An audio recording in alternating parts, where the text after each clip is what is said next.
In this tutorial, we'll review the licensing process for the Swiss Suite.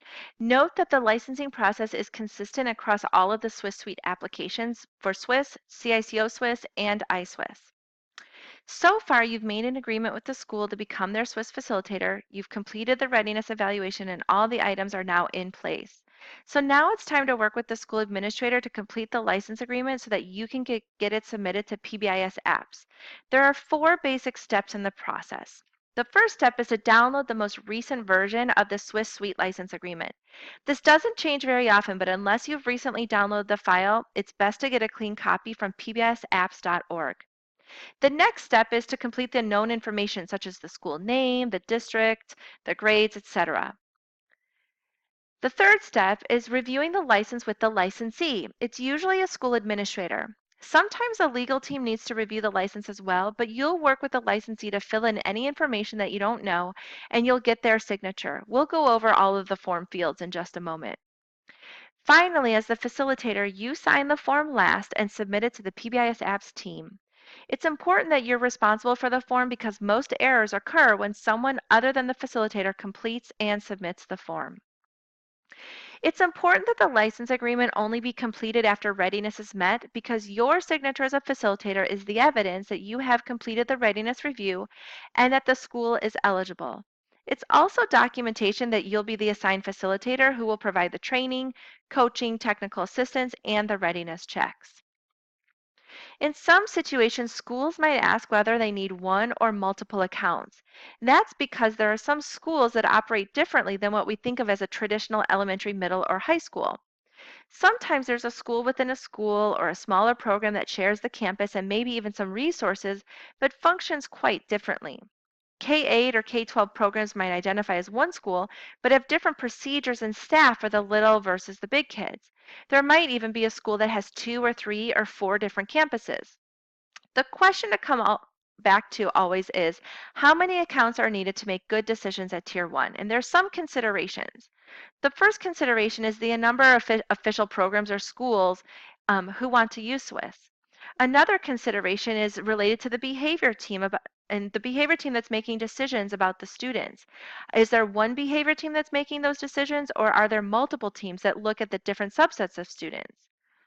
At Tier 1, all means all. We saw that Readiness Requirement 2 is that there's a team committed to reviewing Swiss data for universal decision making. If any students are excluded, that means it's not truly a Tier 1 team. Another consideration is about administration. Administrators are likely to use data for decision making, so consider whether there are separate administrators for one set of students and another administrator for another.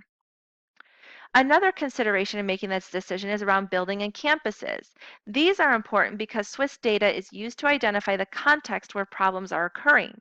If we have to find creative ways such as custom fields to figure out not only which hallway, but also which campus and which hallway, then data analysis becomes very complicated and loses the efficiency we need to sustain Swiss. Finally, consider the daily operations. If one set of students and staff operate independently and report to a separate entity, then it might be worth asking about setting up separate accounts. Here's a word of caution though. It's expected that schools will include special education classrooms in most cases. Occasionally, a school will argue that students receiving individualized supports won't be included in universal decision making. This directly contradicts the PBIS and other MTSS frameworks. The reason for another account is to make sure that decision makers have the best data about all the students enrolled in that school or program. Segregating data should only be considered for accuracy. Entering data for a student that is not enrolled in a school is inaccurate, but so is leaving an enrolled student's data out. The full license agreement is 9 pages, but when you download it from pbisapps.org, it appears as a folder with 2 PDF files. This is because only page 6 requires completion and return and is designed as an electronic form. Most of the form must be completed electronically. Electronic signatures are preferred, but signatures may be handwritten if needed. Support articles and video tutorials for electronic signatures can be found on the pbisapps.org website.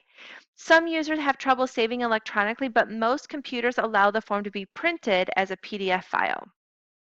You'll submit the completed page 6 to the PBS Apps team. You don't need to send the rest of the agreement or the readiness documents. You should just keep those for your records, but your certification as a facilitator is what allows you to sign the agreement on behalf of PBS Apps. The top of the form is designed to gather the profile information for the school, the location, school name, address, grades, website, etc. The name of the school administrator is also included, and this should be the administrator most directly involved in readiness and implementation of the Swiss suite. A password may be included on the form to indicate this administrator will also be a user. You can designate a temporary password for them, which they will then change when they first log in. Make sure to remember the temporary password you've created, as you'll eventually be giving that info to the user. The accounts team will set up access for this person, but all other users will be set up via SAMI after the training. Even if the administrator is given an account through the license agreement, this person is still required to complete training, and preferably before accessing the account. But there have been a few occasions where facilitators have submitted a license agreement and then had a last-minute change in position or employment.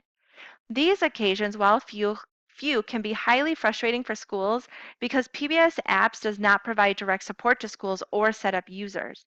Having a Swiss admin designated at least allows one person to access the account until they're able to locate a new facilitator. Billing information is what allows PBS Apps to generate the invoice accurately. If the school is also the payer, then it's okay to leave this blank or just add the contact person's name. For schools with a more complicated billing process, such as being paid for by a district or by a grant, then please work with the school and PBS Apps directly to know how to complete the form correctly. Next is the licensee information and signature. Some organizations have very specific criteria of a licensee, so be sure to check on the local policies. Most often, a building administrator can sign a legal contract or agreement, but occasionally this must be completed at the district level or by someone in a specific role.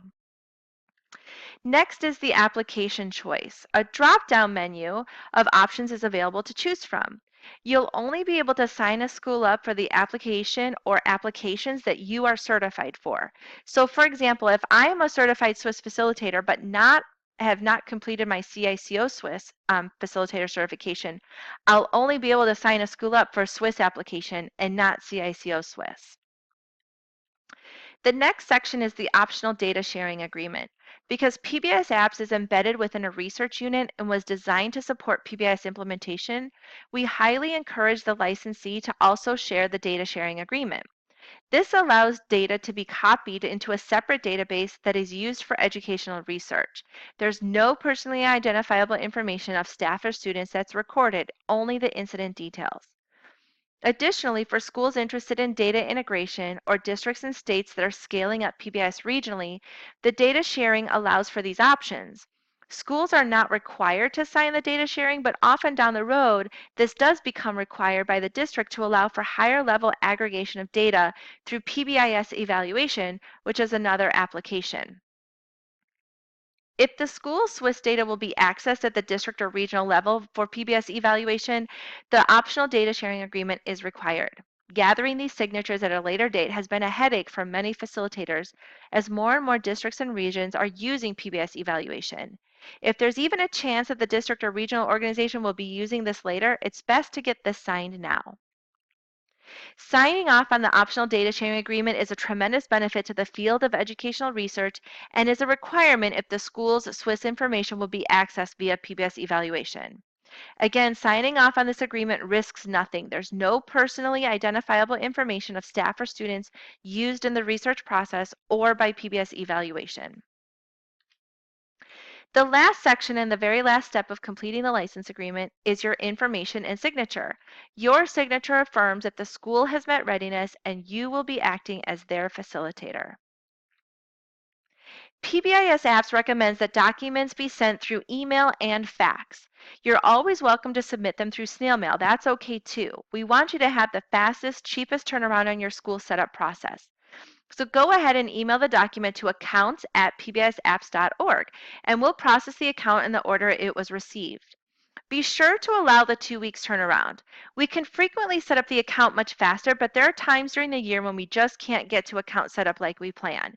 If you want to have the account ready for your Swift at Swiss training, give yourself some leeway and send in the documentation 2 weeks ahead of time just to be safe. Sometimes it's easier to pay for subscription fees with a credit card than to navigate through the district process of cutting a check. You can pay for your subscriptions online through pbisapps.org. Schools will want to be sure to have a copy of their invoice in front of them. They'll head to the website pbisapps.org and click on Pay Invoice at the top of the screen. The website will direct them through our secure site for paying subscription fees with a credit card. Once page 6 of the Swiss Suite license agreement is received and processed, an invoice will be generated. After that, the subscriptions will renew every year on September 1st, and an invoice will automatically be sent out. Be sure to communicate updates to payers if changes occur during the school year. For example, the school may have paid for Swiss last year, but the district agreed to pay for it this year. Swiss Suite pricing is based completely on the invoice. When an invoice is generated, there are two considerations that impact the final subscription price per school. One is the total number of school accounts, and two is the number of Swiss Suite applications for each school being paid for on that invoice. As a facilitator, we ask that you encourage your schools to be thoughtful about their initial implementation or installation of the Swiss Suite. Some schools request 2 or even all 3 applications at the same time. In general, we recommend schools implement 1 application at a time, so implementation has the capacity for full attention and resources needed to be successful. This might cost a little more upfront since each application is paid for separately. However, we found that schools that implement multiple applications at the same time are less likely to use both and are then paying for an application that they don't use. Here's the most current pricing model. You notice that there are application discounts for having many schools using the application, as well as bundling the applications together. Note that the volume discount is for schools paying on one single invoice, and the bundle discount is based on an individual school's use of multiple applications. And the subscription must be generated at one time. Here's the proration table if you'd like to see the specifics. Please let schools or paying organizations know that they should not generate POs or checks until the invoice has been generated and or a final confirmation from PBS applications has been received. We found that schools and facilitators who try to figure out their own billing often send incorrect POs and checks, which actually creates more work and frustration. Additionally, while this chart shows the bundling price for 2 or 3 applications, this is less common and not recommended. We strongly recommend implementing 1 application at a time. Here's one district example of cost. This district is paying for 25 schools on 1 invoice. Their total, with the volume and bundle discounts applied, is $10,647. Later in the year, around November 5th, one of the schools submits an updated license agreement to add iSwiss to their current Swiss and CICO Swiss subscriptions. The district will pay the prorated rate for that one application. So in this case, it would be approximately $262 and some change. The next September then, when invoices are sent out again, that school is now included on the one district invoice at the bundled rate for 3 applications. And the district will still receive that volume discount. So then their total the next year will be $10,746 roughly. Please note that all Swiss Suite subscription fees are prorated by the month. We do not prorate for partial months. So school adding subscriptions November 1st are invoiced the base rate prorated from November. Schools adding subscriptions November 2nd are invoiced the base rate prorated from the next full month, which is December. In the next few minutes, you'll be completing these tasks and answering a few questions related to licensing. So there's one last reminder. You'll have access to a lot of the tools and resources that can help you in submitting license agreement to the pbisapps.org website. You'll search the support tab, or you can even email accounts@pbisapps.org and get all of the questions answered that you need regarding licensing. Good luck!